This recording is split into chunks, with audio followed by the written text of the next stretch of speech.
Baka sa going, yo. Ngayong araw pala guys, pupunta tayo ng Bacolod. Kasi may kukunin tayo doon, may pa-process tayo. Tara, samahan niyo ako mga kaparikoy. Let's go!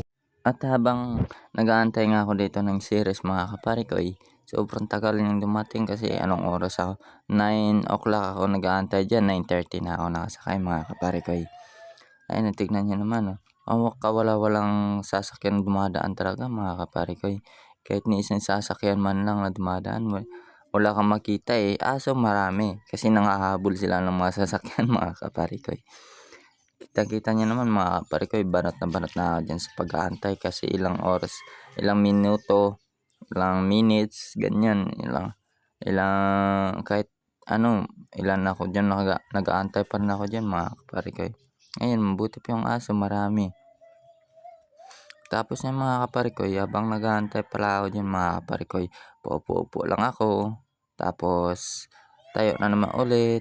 At ayun mga kaparikoy, bali hindi ko na pala in-edit nung pagsakay ko kasi maraming tao na mga kaparikoy na nakatayo lang ako dun. Kaya ayun, kinat ko na lang mga kaparikoy. At ayan, habang nag-aantay ako sa Kabangalan mga kaparikoy papuntang Bacolod, umupo na ako sa front seat mga kaparikoy para makapag-video ako dun sa view ng Bago na malapit sa may beach mga kaparikoy. Grabe, sobrang ganda mga kaparikoy, makikita nyo dyan mamaya. Ayan na mga kaparikoy. Yan, habang papalapit na papunta na kami ng bali paalis na kami niyan mga kaparikoy. Medyo mabagalan din yung takbo ng ng bus or series kasi nalaglag yung niya diyan, yung shock niya mga kaparikoy. Tapos nung inayos niya yung shock niya nalaglag, maya nalaglag na naman ulit yung niya mga kaparikoy. Nalaglag na naman ulit yung ang tawag dito ng basta may nalaglag ulit sa kanya. Dalawang beses siya nalaglagan mga kaparikoy, kaya dalawang beses din kaming huminto.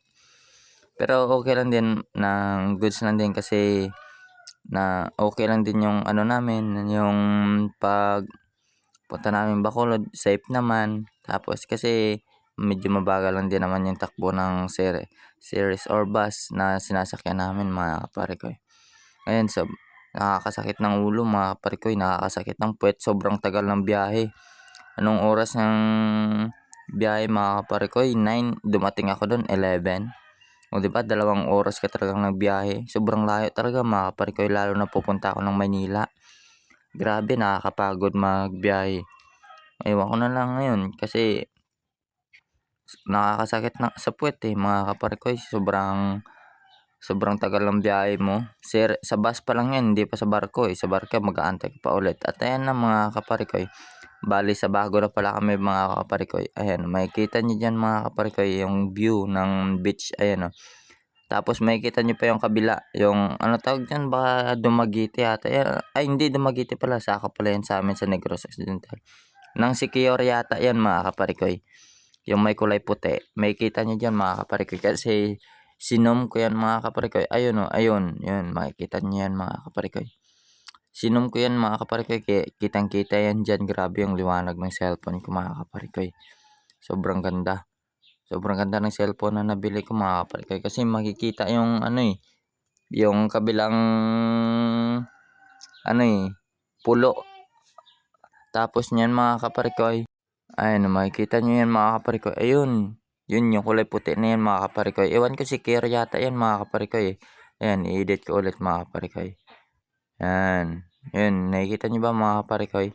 Kitang-kita 'di ba mga kaparikoy, kahit na sobrang layo niya.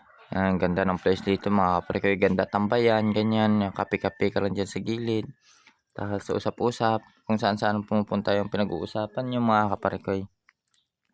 At ayun mga kaparikoy, pero malayo pa kami diyan kasi mga kaparikoy, anong oras pa kami yata dumating diyan papuntang Bacolod. Ayan yan, diyan yung makikita mga kaparikoy. Yan sobrang linaw mga kaparikoy. Ewan ko yun, Siquijor yata yan mga kaparikoy, yung may ganyan Yan inedit ko. Pero 'pag inano ko hindi na makikita yan, ayan, oh, yan.